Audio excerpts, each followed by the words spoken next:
The night is windless, the water black as ink, and the bridge of a Japanese destroyer feels unnervingly exposed. The officers stare into a darkness that seems to swallow their searchlights whole. The engines drone steadily beneath their feet, but every man on watch knows the same thing. Something is out there. Something small, fast, and silent. A lookout shouts. Not a word, just a gasp. A thin white trail slices across the sea like a blade drawn under moonlight. Another follows. Torpedoes. Too close. Too sudden. No large ship could have launched them this near. Then they hear it. Not the thunder of cruisers. Not the deep churn of submarines. But a faint, high-pitched growl. 3 engines pushed to their limits. American PT boats, hidden until the last second, racing through the shadows. Japanese officers scramble for bearings, but the attackers vanish before a gun can be trained. Only the fading echo of Packard engines remains, and the realization settles heavily. The enemy has learned to fight in the dark, a realization that would reshape every night that followed. And to understand how this fear took root, we must step back into the broader war unfolding across the Pacific. The fear that gripped Japanese officers in those dark waters did not emerge suddenly. It grew from the shifting balance of power in the Pacific, an environment where speed, improvisation, and night combat would begin to matter as much as battleships and carrier groups. By early 1943, the Imperial Japanese Navy was still formidable on paper, but the strategic momentum that had defined its early victories was eroding. Each island gained by Japan required long, fragile supply lines. Every forward base demanded constant reinforcement, and by the time the United States had stabilized its position after the battles of Midway and Guadalcanal, the Pacific no longer favored slow, predictable movement. Throughout 1942, Japanese commanders learned that the geography itself was becoming an enemy. The Solomon Islands, New Guinea, and the Bismarck Archipelago formed a labyrinth of narrow channels, reefs, jungle-covered coastlines, and twisting passages where visibility vanished after sunset. Large warships, designed for blue water engagements, struggled to maneuver safely in these confined spaces. Their turning circles were wide, their silhouettes obvious, and their wake patterns easy to track. Yet Japan depended on them to transport men and material through exactly these waters. By contrast, the U.S. Navy recognized early that small craft could thrive here. The motor torpedo boat squadrons, commonly known as PT boats, were not glamorous warships. They were wooden, lightly armed, and vulnerable to even small-caliber fire. But they carried advantages that the geography amplified: exceptional speed, shallow draft, and the ability to operate extremely close to shore. In a theater defined by darkness, they became predators perfectly suited to the environment. The earliest hints of their potential surfaced during the desperate defense of the Philippines in late 1941 and early 1942. Lieutenant John D. Bulkeley's PT Squadron 3 conducted aggressive raids, transported critical personnel, and even evacuated General Douglas MacArthur from Corregidor. Though vastly outnumbered, these boats demonstrated that unconventional naval tactics could undermine Japanese expectations. Their success, though limited in material impact, carried psychological significance. A small vessel could slip past blockades, deliver attacks at close range, and vanish before return fire could be organized. After the fall of the Philippines, surviving PT crews were reorganized into new squadrons operating throughout the Southwest Pacific. By mid-1942, as U.S. forces moved through the Solomons, these units gained increasing freedom of action. Japanese commanders were accustomed to large, conventional naval threats: battleships, cruisers, and submarines. They were far less prepared for nocturnal attacks by craft scarcely 80 feet long, powered by 3 Packard engines, and capable of sprinting above 40 knots. The Imperial Navy's night doctrine had once been its strength. Before Midway, Japanese destroyer crews were trained extensively in nighttime torpedo tactics, relying on the excellent Type 93 Long Lance torpedo. But their doctrine assumed engagements against fleets of comparable size. A destroyer could duel another destroyer. A cruiser could track a cruiser. What Japanese officers did not anticipate were attacks from something too small to track reliably and too fast to engage at conventional ranges. As the U.S. campaign expanded, Japanese logistics grew increasingly strained. Their convoys began moving at night to avoid Allied aircraft, using barges, destroyers, and converted transports. These nighttime supply runs, particularly the celebrated Tokyo Express, became lifelines for isolated garrisons. And lifelines, once exposed, became targets. PT boats quickly adapted to this emerging pattern. Their crews learned the sound of approaching Japanese ships long before they could be seen. They positioned themselves along predictable routes, engines idling, waiting for the silhouettes of barges or destroyers to emerge through the haze. The wooden hulls produced little radar signature, and the absence of metal plating reduced noise. When they attacked, they did so at the edge of visibility, firing torpedoes from close range before darting into the darkness. By late 1942, Japanese officers in the Solomons began reporting a new threat. Unidentified fast craft that approached unseen, delivered torpedoes from unnatural angles, and evaded counterattack with shocking ease. Some after-action reports noted that the attackers were extremely small or unusually swift. Others accused them of being phantoms, appearing briefly in searchlight beams before disappearing behind curtains of spray and darkness. The Imperial Navy had not anticipated such tactics. Their destroyers, though heavily armed, struggled to elevate their main guns effectively against low-profile targets. Their smaller anti-aircraft weapons could engage surface targets, but required visibility that night conditions rarely granted. And without radar parity, Japanese officers increasingly relied on human lookouts, straining to spot threats against Blackwater. This combination, large ships forced into narrow routes, lacking adequate detection tools, facing small nocturnal attackers, set the stage for months of escalating tension. Every night patrol carried the risk of sudden torpedoes.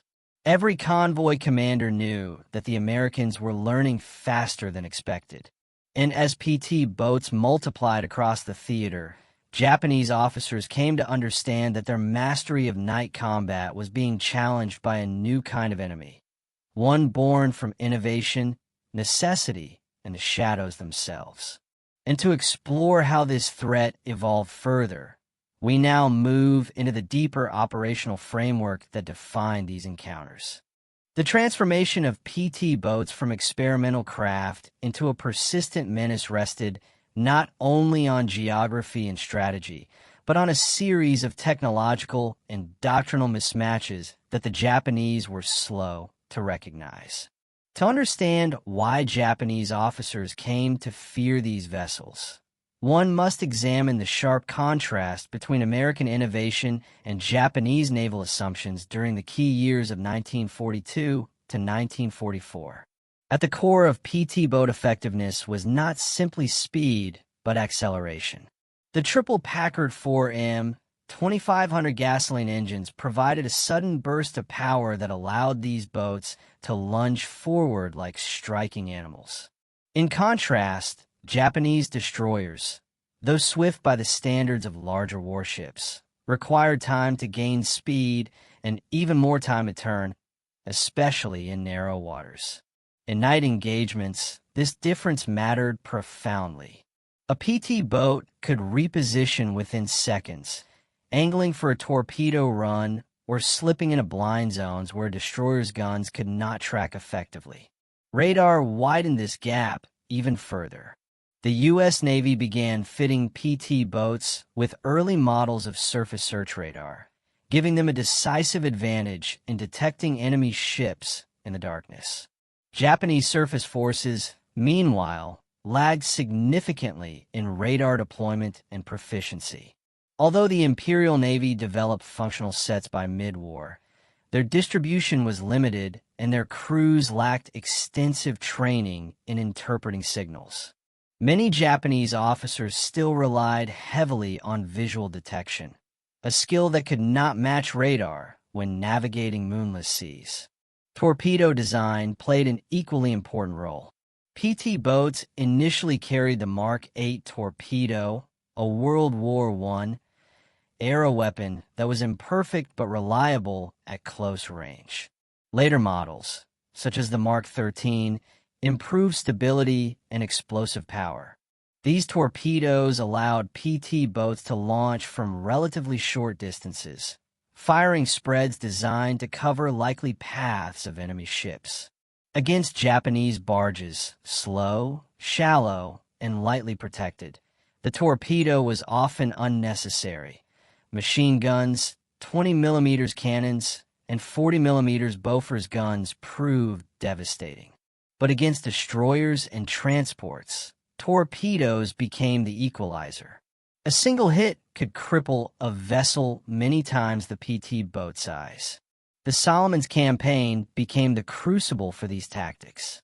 In places like Blackhead Strait, Kula Gulf, Vela La Vela, and the approaches to Columbera, PT boats found ideal hunting grounds.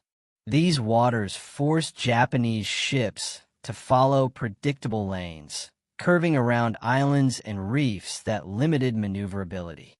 American crews quickly learned to anchor themselves along these choke points, shutting down engines to minimize sound signatures.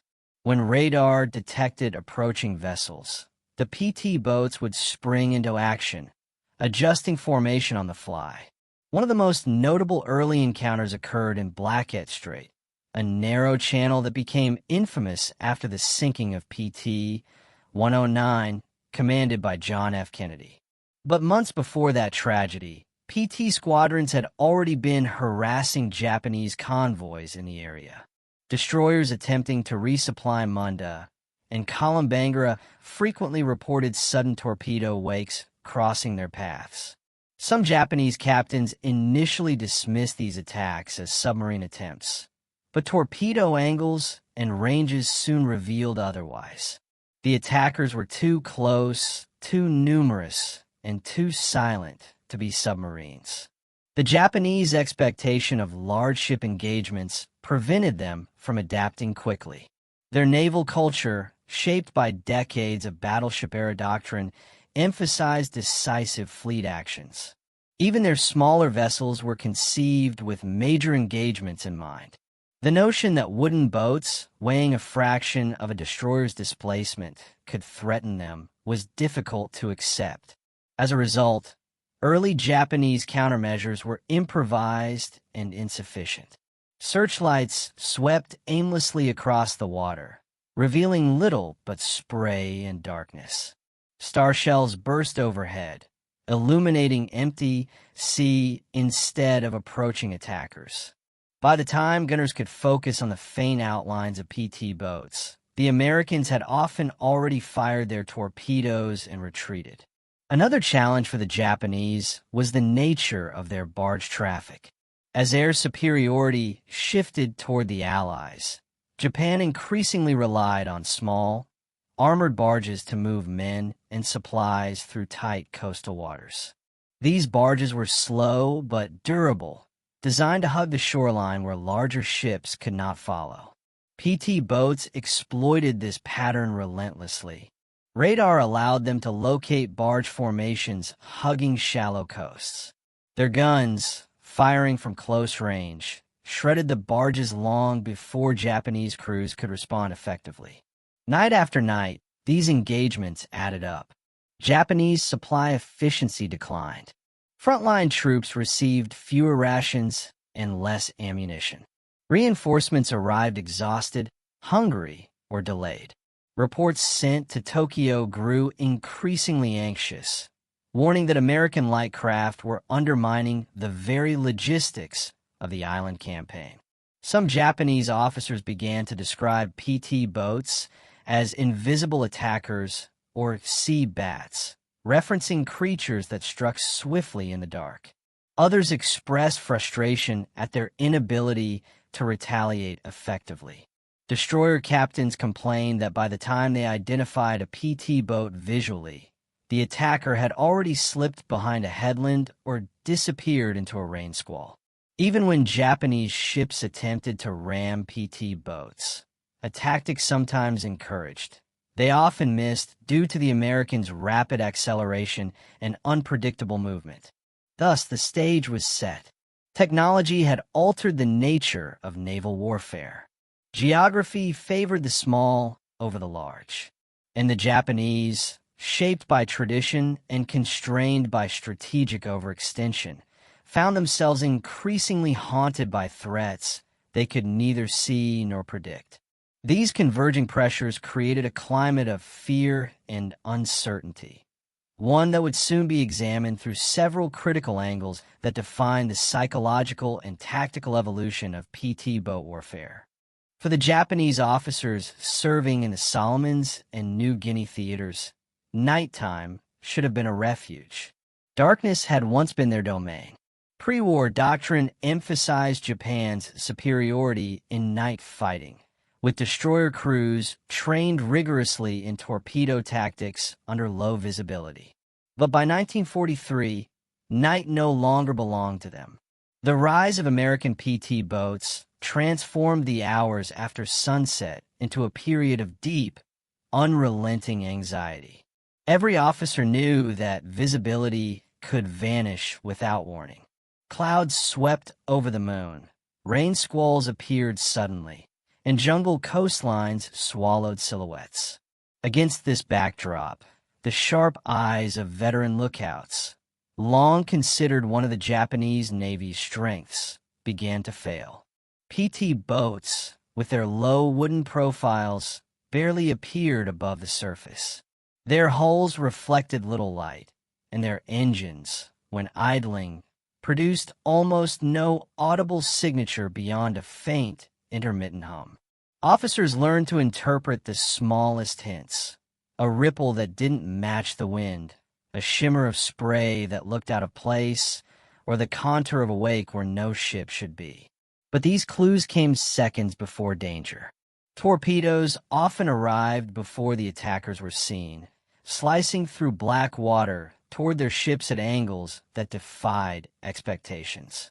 The psychological strain built slowly. Destroyer captains began conducting bridge watches with heightened tension, pacing between compass repeaters and lookout stations.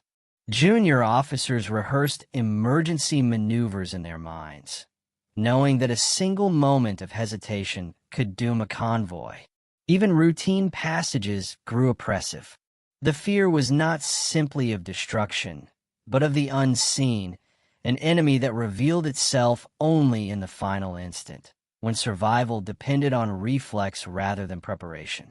Night after night, this fear accumulated, shaping the decisions, reactions, and emotional state of officers whose confidence in night fighting had once been a defining strength. And that human pressure blended with tactical disruption in ways that would redefine entire operations. The Pacific War was not only a contest of firepower, it was a struggle over logistics. Japanese garrisons scattered across the Solomon Islands, New Guinea, and the Bismarck Sea depended on a delicate chain of supply vessels, destroyers operating as high-speed transports, and shallow draft barges hugging the coastline. Once the U.S. gained air superiority, daylight resupply became nearly impossible. Night operations, therefore, became essential to Japanese survival. It was into this fragile system that the PT boats inserted themselves with surgical precision. They targeted choke points where Japanese vessels were forced into predictable routes. Radar-equipped PT boats detected convoys well before being spotted in return.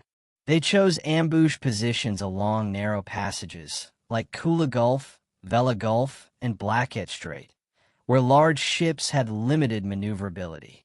The tactical logic was simple: force the enemy to react in constrained waters and exploit every hesitation. When PT boats attacked, they rarely acted alone.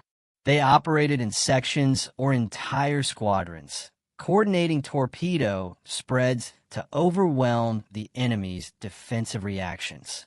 A single destroyer faced not one torpedo track but several. A barge convoy confronted not one attacker, but multiple boats darting along both flanks. This consistent harassment produced measurable effects. Japanese destroyers burned more fuel executing high-speed, evasive maneuvers. Convoys arrived late or broke apart in confusion. Supplies were lost, troops went hungry, and wounded soldiers waited longer for medical evacuation. Some units reported receiving a fraction of their intended ammunition because PT boats had intercepted the barges meant to deliver it. The tactical disruption created by these boats was disproportionate to their size. PT boats did not sink fleets, but they fractured the rhythm of Japanese operations. Their presence forced Japanese officers to alter routes, schedules, and assumptions about nighttime safety. And this disruption fed directly into an even deeper mismatch between technology and doctrine. Japan entered the Pacific War with a navy steeped in traditional doctrine. Night battles were to be fought by destroyers using coordinated torpedo attacks, relying on well-trained lookouts and powerful searchlights. Meanwhile, American naval doctrine leaned toward technological solutions, especially radar, which became a defining advantage across the theater.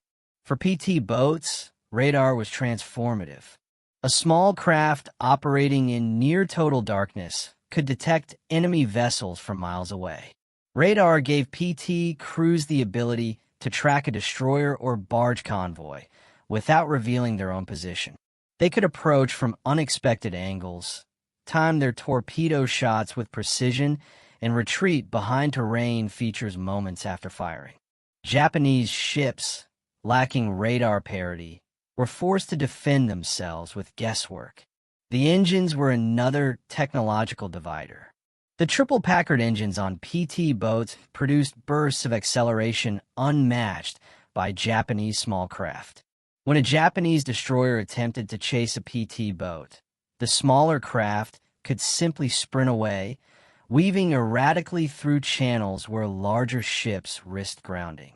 Even when searchlights briefly illuminated a PT boat, the silhouette flickered out of sight before gunners could find their rhythm. Yet the most decisive technological factor was not the hardware alone. It was how doctrine adapted around it. American PT crews quickly learned that their strength lay not in firefights, but in hit-and-run tactics. They operated from forward bases, repaired damage rapidly, and constantly refined their night fighting methods. The Japanese, guided by pre-war assumptions, often attempted to counter these attacks with maneuvers suited for larger, slower opponents. By the time they introduced systematic barge protection and increased coastal patrols, PT boat tactics had already evolved again. This contest between agile innovation and rigid doctrine created a widening performance gap, one that would reach its breaking point in several dramatic night engagements that shaped the course of the Solomons campaign. The rise of PT boats as a disruptive force was not accidental. It emerged from a leadership ecosystem that rewarded improvisation, field experimentation, and rapid adaptation. In the Southwest Pacific, where geography and scarcity shaped every decision, American commanders recognized that smaller, faster vessels could achieve objectives that larger ships could not risk attempting. Figures like Admiral William F. Halsey, General Douglas MacArthur, and operational leaders such as Lieutenant Commander John D. Bulkeley played defining roles in elevating PT boats from auxiliary craft to frontline instruments. Bulkeley's early exploits in the Philippines established a blueprint: strike aggressively, move unpredictably, and force the enemy to react. His actions were studied by later squadrons operating in the Solomons, where officers like Lieutenant Commander Robert Kelly and Lieutenant Commander Thomas Wilkinson refined the doctrine further. They emphasized decentralized control. Crews were encouraged to use initiative during night engagements, adjusting formations and attack angles based on real-time radar information rather than waiting for top-down orders. This empowered leadership model contrasted sharply with Japanese naval command. While Imperial Navy officers were highly trained and disciplined, their doctrine emphasized rigid planning and centralized execution. Destroyer captains often followed prearranged routes and tactics, expecting engagements against similarly sized opponents. When confronted with PT boats, the lack of flexible response options became glaring. Attempting to ram, illuminate, or gun down the attackers often led to wasted ammunition and increased vulnerability. American commanders, observing Japanese patterns, adapted even faster. They identified choke points, predicted convoy habits, and adjusted their ambush tactics accordingly. PT boats began patrols earlier, used islands for concealment, and shifted positions constantly to avoid counter-ambushes.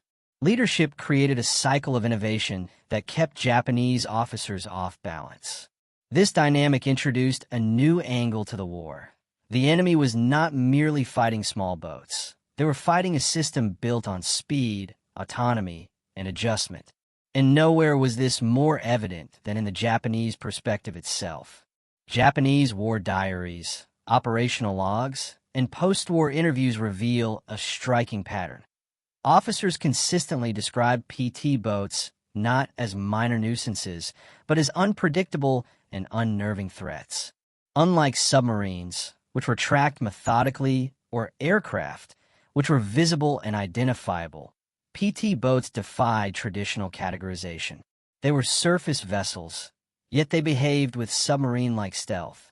They engaged in torpedo warfare, yet they were far too fast and agile to counter in the usual way. One destroyer captain operating near Kolombangara wrote that the Americans attacked from the edge of the sea, implying an inability to detect the PT boats until the moment of engagement. Another officer noted that torpedo tracks appeared as if from nowhere, leading some crews to assume submarines were present, only to discover later that the attack had come from boats so small they barely registered as combatants. Japanese gunners expressed frustration as well. The low silhouette of PT boats meant that shells often passed harmlessly overhead. Even when searchlights caught a glimpse of their outlines, the attackers darted in and out of the beams faster than guns could traverse.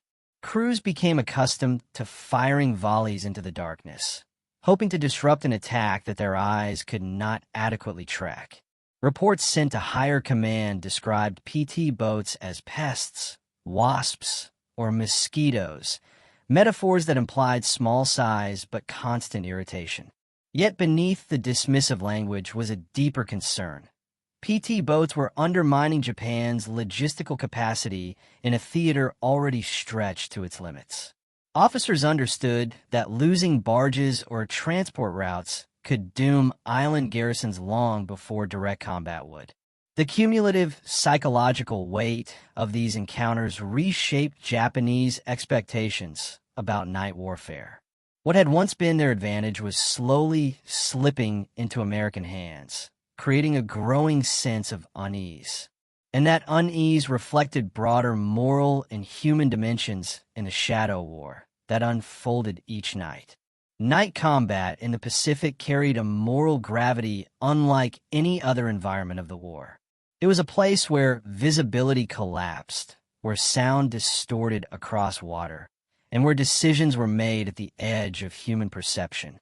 In this environment, PT boat crews and Japanese officers shared an experience rarely articulated but deeply felt: the emotional burden of hunting and being hunted in absolute darkness.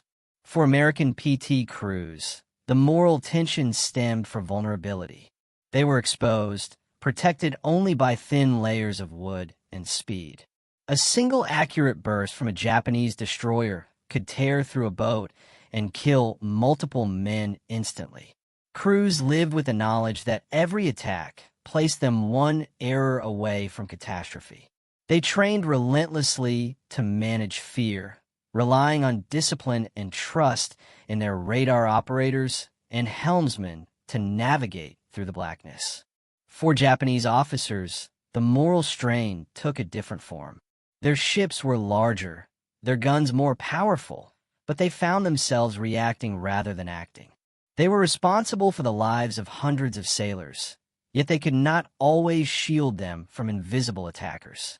The inability to control the night eroded confidence and morale. Some officers admitted after the war that they feared nighttime passages more than air raids, because the enemy at night seemed to possess an uncanny ability to appear at will. Close-range engagements intensified this emotional complexity. When PT boats attacked barges, Japanese soldiers often fired rifles and machine guns in desperation, not knowing whether the shadows they targeted held real threats or simply reflected the shimmering wake. Survivors described moments where the line between courage and panic thinned to almost nothing. This moral dimension underscores the human reality behind strategic calculations. War in the dark blurred hierarchies, doctrines, and national identities, reducing the struggle to raw instinct and endurance. And these converging pressures reached their peak in several decisive confrontations, moments where the shadow war erupted into full violence. The turning point of this shadow war emerged in the Central Solomons during mid-1943, when Japanese destroyers and barge convoys attempted increasingly desperate supply runs through the narrow waters around Vella La Vella, Kolombangara, and the Kula Gulf. These supply missions, already strained by Allied air power, grew even more perilous as PT boat squadrons refined their ambush tactics. The night of August 1st to 2nd, 1943, in the waters of Vella Gulf, stands as one of the clearest illustrations of how PT boats reshaped nocturnal warfare. Just after midnight, as the sea settled beneath scattered cloud cover, motor torpedo boat Squadron 11 took up concealed positions near the mouth of Blackhead Strait. Radar operators scanned the channel, watching for signs of the Japanese Tokyo Express, the high-speed destroyer transports responsible for reinforcing garrisons under increasing pressure. At the same time, Japanese forces prepared a run toward Kolombangara, intending to deliver men and supplies to an island rapidly becoming isolated. The Japanese formation, composed of several destroyers adapted for transport work, advanced without the radar capability that had become standard among American patrol craft. Their confidence in night operations, rooted in decades of naval tradition, had not yet faded entirely, but their speed and predictability made them vulnerable. American PT crews knew the likely approach vectors, the bends in the coastline, and the narrow passages the Japanese ships would be forced to navigate. Shortly after 1 a.m., radar aboard PT 155 identified faint echoes emerging from the northeast, multiple contacts moving at high speed. The squadron commander ordered engines to low idle. Crews moved to stations, keeping noise to an absolute minimum. The boats positioned themselves in a crescent formation, each with a clear firing arc torpedo men verified Euro settings by touch, relying on routine born of constant nighttime engagement. As the Japanese destroyers entered the strait, their hulls threw faint reflections against the dark water. Lookouts aboard the Japanese ships scanned aggressively, but the low silhouettes of the PT boats blended almost perfectly with the blackness around them. The wake patterns of the destroyers betrayed their speed. American crews waited, allowing the enemy to close into the optimal torpedo range, closer than traditional doctrine recommended, but far more lethal for these small craft. At 1:15 a.m., the order came quietly. Fire. Torpedoes launched with muffled splashes, their compressed air systems sending them streaking silently toward the Japanese line. A moment later, another section added its own spread. Torpedo tracks cut pale lines beneath the surface, glimpsed faintly in the dim sky glow.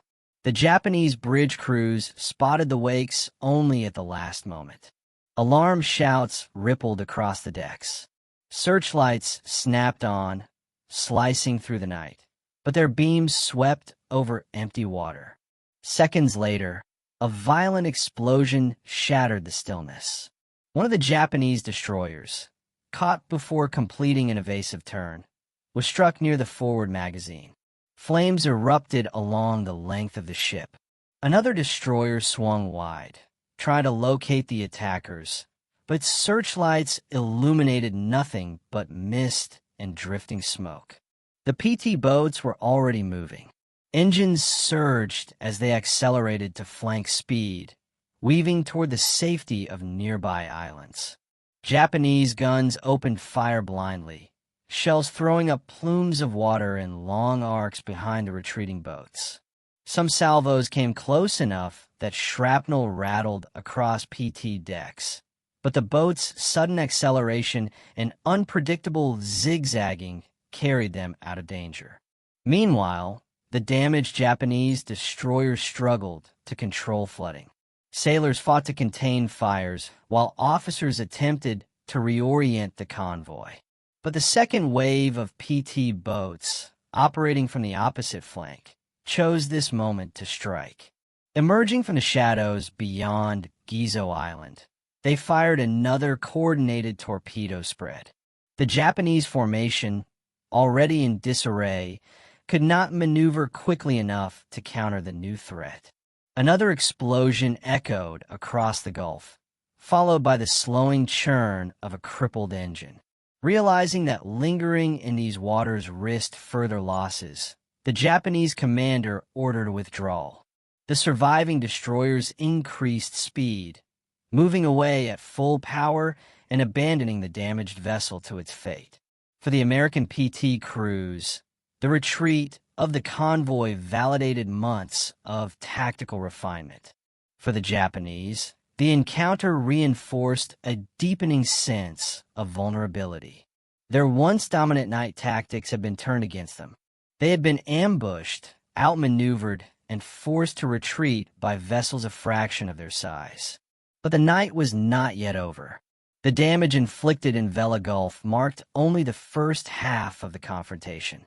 As the Japanese attempted to regroup and rescue survivors, another sequence of events unfolded, events that would further expose the psychological and tactical pressure exerted by PT boats in the dark waters of the Solomons.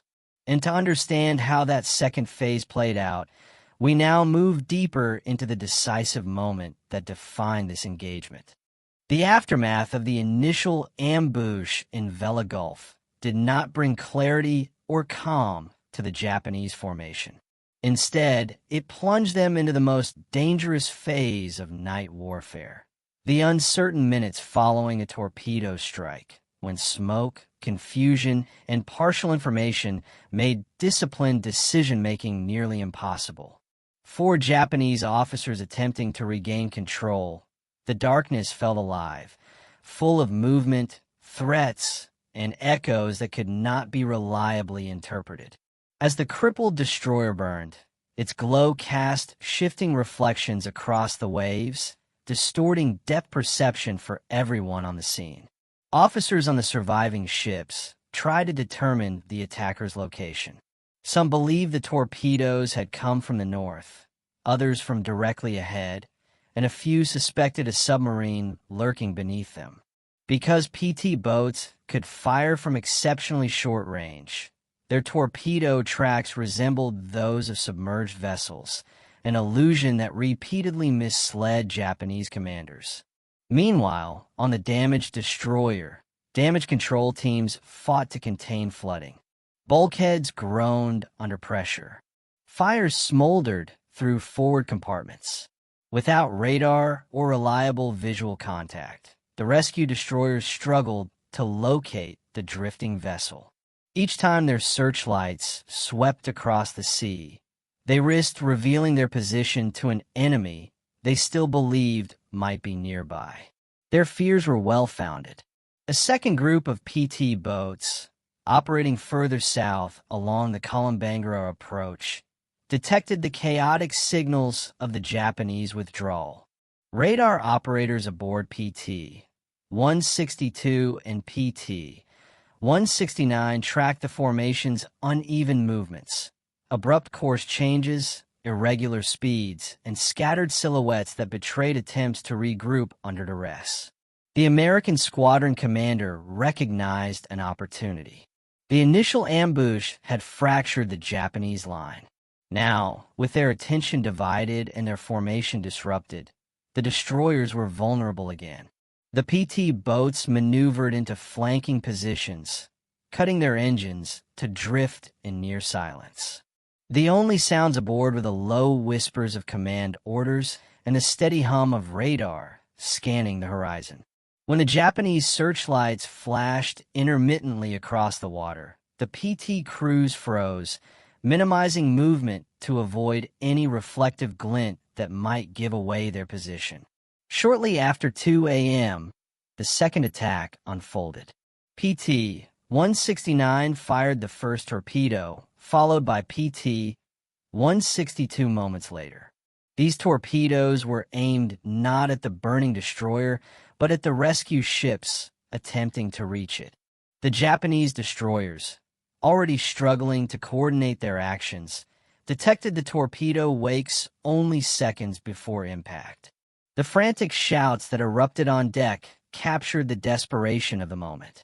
Officers issued rapid helm commands, attempting to turn sharply in waters littered with debris and illuminated by the glow of their own crippled vessel. One destroyer managed to evade the incoming torpedoes by accelerating abruptly and swinging wide, a maneuver that sent the vessel dangerously close to a reef.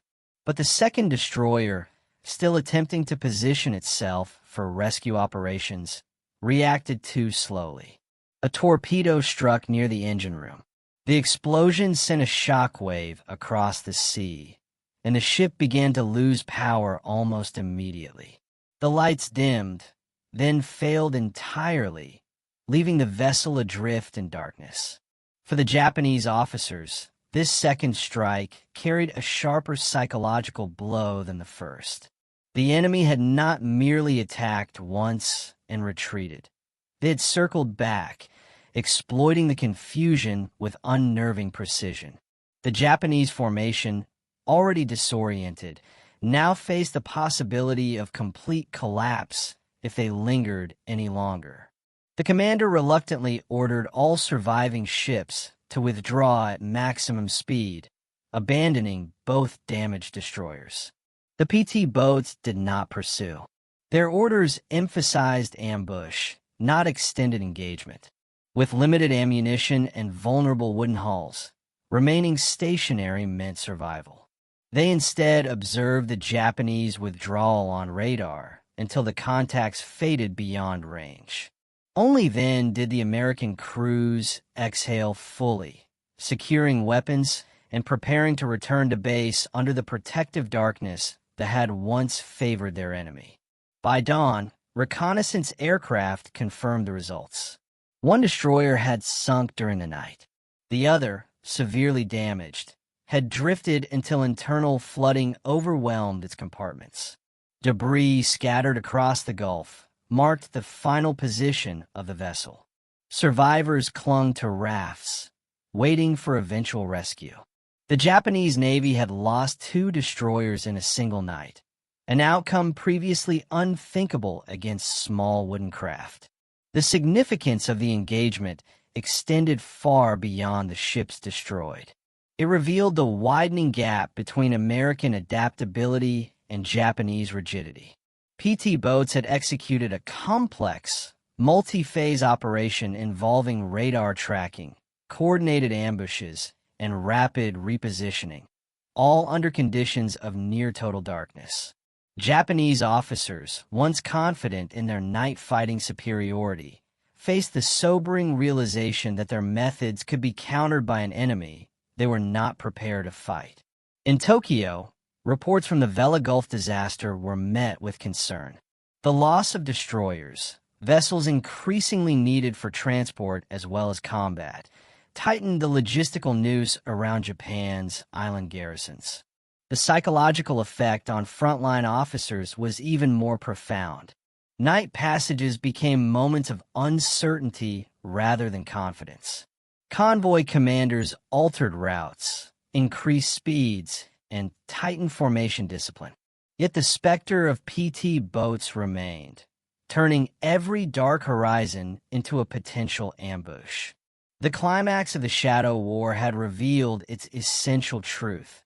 Technology, geography, and tactical innovation had permanently shifted the balance of night combat in the Pacific.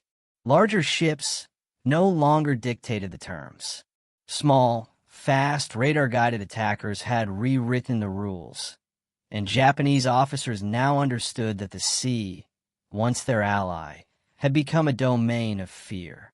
This realization would shape the immediate consequences that followed, consequences that rippled across the Solomons and reshaped strategies on both sides. The shockwaves from the Vella Gulf engagement traveled quickly through the Japanese command structure. In a war already defined by tightening supply lines and shrinking operational windows, the loss of 2 destroyers in a single night forced immediate reassessment. Every destroyer mattered. They were no longer just fleet escorts. They had become essential transport vessels moving men, ammunition, and food to island garrisons trapped by Allied air superiority.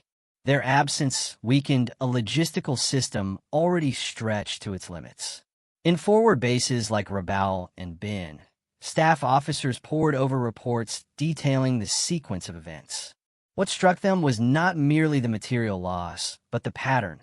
PT boats had attacked twice from different directions, with precision that suggested careful planning and radar-based coordination. The Japanese Navy could endure isolated ambushes, but could not afford a persistent threat that struck at the heart of its supply operations. The Shadow War, once an irritation, had become a strategic burden. Commanders ordered immediate adjustments. Destroyers conducting transport runs were instructed to increase their speed, even at the cost of fuel consumption. Convoys were urged to avoid predictable channels, though alternate routes were limited by reefs and the rugged island geography. Night operations, previously considered a Japanese advantage, now required levels of caution never before imagined. Some destroyer captains even reduced speed when entering narrow straits to allow for sharper turns if torpedoes appeared, a practice that paradoxically increased their exposure. Barge traffic also changed. Japanese engineering units attempted to reinforce barge armor with steel plating, though this added weight and reduced speed. Patrol barges equipped with small-caliber guns were deployed to escort transport barges, hoping to deter PT attacks at close range. But these measures offered only limited protection. PT boats, detecting the convoys on radar, simply adapted by concentrating fire on the barges least able to maneuver or by attacking from angles where return fire could not be effectively directed. The psychological toll intensified. Japanese destroyer captains began reporting heightened stress among lookouts, who spent long nights scanning for silhouettes that rarely appeared until the moment of danger. Officers navigated with growing apprehension, aware that each turn of the rudder carried the risk of grounding in unfamiliar waters or pivoting into the path of incoming torpedoes. Some crews fired star shells preemptively, hoping to reveal attackers before they approached, but this often served only to expose their own position or create false impressions of movement in the shifting shadows. American observers noted the changes as well. Intelligence intercepted from Japanese communications and reconnaissance flights revealed irregular convoy patterns and increased dispersal of barge groups. These adjustments provided new tactical opportunities. PT commanders refined their ambush tactics to target isolated barges, exploiting the fragmentation caused by the enemy's attempts to avoid predictable formations. They also used Japanese caution against them, realizing that slower, more deliberate maneuvering made destroyers easier to intercept. The broader strategic effect became apparent within weeks. Garrison units on Kolombangara, New Georgia, and Vella La Vella began reporting diminishing supplies. Ammunition rationing intensified. Medical units lacked adequate drugs, and fresh troops arrived weakened by hunger and exhaustion. Japanese diaries from the period reflect growing despair, noting that supply ships rarely reached their destination untouched and that the Americans controlled the night sea. By late 1943, High Command in Tokyo understood that PT boats were contributing meaningfully to the erosion of Japanese defensive capabilities in the Central Solomons. They were not sinking battleships, but they were cutting the arteries that fed the front line. Each failed convoy, each delayed reinforcement, each lost barge added incremental strain. The cumulative effect was greater than surface statistics suggested. PT boats were degrading an entire operational system, and the consequences were visible in the faltering momentum of Japanese island defenses. As these pressures mounted, the Japanese Navy attempted new measures to counter the threat, measures that revealed both ingenuity and desperation. And to understand the full weight of these consequences, we now examine the final stage of the aftermath, how losses, adaptations, and deteriorating morale reshaped the war's trajectory in the region. In the months following the Vella Gulf disaster, the cumulative impact of PT boat operations became increasingly measurable. Japanese commanders kept detailed logs of barge losses, transport delays, and the steady degradation of their coastal supply networks. What emerged from these records was a picture of attrition unlike anything the Imperial Navy had anticipated when the Pacific War began. Between late 1942 and the end of 1943, PT boats destroyed or damaged hundreds of barges transporting troops, rations, fuel, and ammunition across the Solomon Islands. While individual barges carried far fewer supplies than a traditional transport ship, the Japanese had come to rely on them as lifelines, small, shallow-draft vessels capable of slipping along coastlines and avoiding Allied aircraft. The loss of even a handful in a single night created ripples, depriving frontline units of essential material. On islands like Kolombangara, garrisons began reporting that their daily food intake had dropped to half its intended ration. Soldiers wrote of fatigue, illness, and dwindling morale. Ammunition deliveries became sporadic, forcing units to conserve rounds even when confronted by Allied probes. Wounded soldiers waited days for evacuation because barge routes had become too hazardous. Diaries and letters captured the unfolding desperation. "The sea is controlled by the enemy," one infantryman wrote, "and every journey in darkness feels like a gamble with death." Japanese naval leadership attempted multiple countermeasures. They deployed additional escort craft, including submarine chasers and smaller patrol boats equipped with heavy machine guns. They experimented with decoy barges intended to draw PT fire away from actual supply vessels.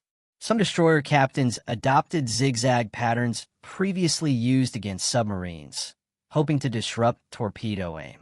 Yet none of these measures addressed the underlying problem: the Americans' radar superiority and the agility of their small craft. PT boat operations also benefited from growing Allied intelligence capabilities.